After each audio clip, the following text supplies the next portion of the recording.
the ingredients that we need to make stir fry veggie noodles, quick and easy. So let's start. We're going to have angel hair pasta, which is we're going to use about 1/4 cup, since this is for 4 servings.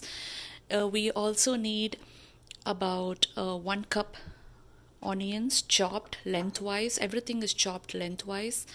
We also need about 1/2 cup tomatoes without the seeds, chopped lengthwise. We have vegetables like carrots and green peppers chopped lengthwise, and also some chopped cabbage, which we will add at the end.